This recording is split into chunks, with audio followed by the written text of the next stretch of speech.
be with you. And with your spirit. A reading from the Holy Gospel according to Matthew.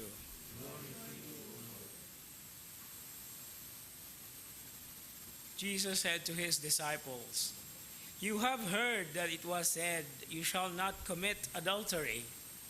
But I say to you, everyone who looks at a woman with lust has already committed adultery with her in his heart. If your right eye causes you to sin, tear it out and throw it away. It is better for you to lose one of your members than to have your whole body thrown into Gehenna. And if your right hand causes you to sin, cut it off and throw it away. It is better for you to lose one of your members than to have your whole body go into Gehenna. It was also said, 'Whoever divorces his wife must give her a bill of divorce.' But I say to you, whoever divorces his wife, unless the marriage is unlawful, causes her to commit adultery. And whoever marries a divorced woman commits adultery."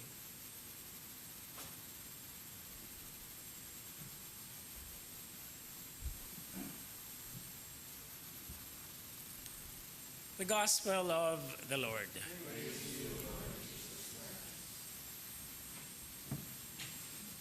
Bulang adlaw kanatong tanan. As we continue journeying with the Lord in the Matthean commentary on the Decalogue or the Ten Commandments, today we are here confronted with a very sensitive issue, especially in our time. But one very significant thing that I always say is the gospel reading is about marriage and against divorce. Because usually, in the way that we say things, the gospel today is about divorce. Now, a very keen person would say, "Oh, the gospel is talking about divorce." But the real sense there is the gospel is against divorce. That's why we should not just be very, easy to say the gospel is about divorce, because we know that it is never allowed. Now, this is one interesting point to enter into, although the ramifications of the issue has something to do with the canonical issues involved in this case. However, what is another connected interesting importance into this is the cutting off of the hand that sins, of the eye, gouging out the eyes, has something to do with how to interpret it in a symbolic way, in a symbolic manner, and never literal. Because we know, your arm is cut off, your leg is cut off, you only have one eye, and you're following the gospel, you know. But we are all sinners. Nindot siguro kay tan-awon nga naatatanan diri puro ta walay mata, walay tiil, walay kamot.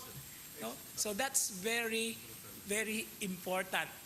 That this has something to do with a symbolic discipline, the disciplinary measures that we have to do.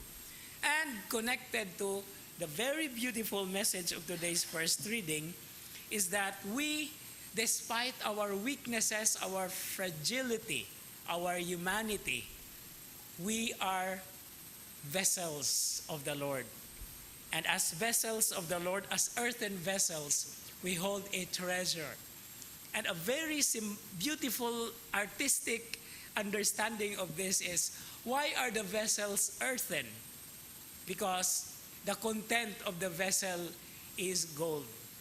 So that the golden content, who is Christ, who is God, will always be shown and manifested.